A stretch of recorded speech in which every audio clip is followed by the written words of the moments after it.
வணக்கம். ஓம் சாந்தி. ஆன்மீக சகோதர சகோதரிகளே, ஏன் சில பேரு எப்போதுமே ரொம்ப சந்தோஷமாவே இருக்கிறாங்க, ஆனா இன்னும் சில பேரு சின்ன சின்ன விஷயத்துக்கு கூட தன்னுடைய மனசு உடைஞ்சு போயிடுறாங்க. அது என்னைக்காவது ஏன்னு யோசிச்சிருக்கீங்களா? பாப்தாதா இந்த ஒரு விஷயத்துல ஒரு ஆழமான ரகசியத்தை புரிய வைக்கிறாரு. உண்மையிலே திருப்தின்றது வெளியில இருக்கிறது கிடையாதுன்னு சொல்றாரு. அது நம்முடைய உள்ளார்ந்த ஆன்மீக நிறைவினுடைய சக்தி அப்படின்னு சொல்றாரு. நம்ம கிட்ட எப்போ அமைதி, அன்பு, சக்தி, ஞானம் போன்ற ஆன்மீக பொக்கிஷங்கள் நிறைந்திருக்கும் போதுதான் அதை மத்தவங்களுக்கு நம்ம பகிர்ந்து கொடுக்க முடியும். ஒரு காலியான பாத்திரத்தினால தண்ணிய மத்தவங்களுக்கு கொடுக்க முடியாது. அதே மாதிரி தான் ஆன்மீகத்துல பொக்கிஷங்கள் காலியாக இருக்கும்போது நம்ம உண்மையான மகிழ்ச்சியை மத்தவங்களுக்கு கொடுக்க முடியாது. அதனாலதான் பாபா ஞானத்தினுடைய கடல் அப்படின்னு அழைக்கப்படுறாரு. அவர் எப்போதுமே நிறைஞ்சு இருக்கிறாரு. நாமும் நம்முடைய இறை தந்தை போல மாஸ்டர் கடலாக மாறணும். நதி கூட சில நேரங்கள்ல வறண்டு போகுதுங்க, ஆனா இறை நினைவினால நிரம்பப்பட்ட ஆத்மா, அதாவது மாஸ்டர் கடலாக இருக்கக்கூடிய ஆத்மா என்னைக்குமே வறண்டு போகிறது கிடையாது.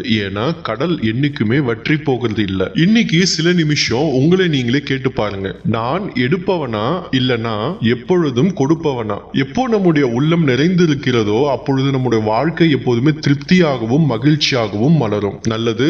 ஓம் சாந்தி.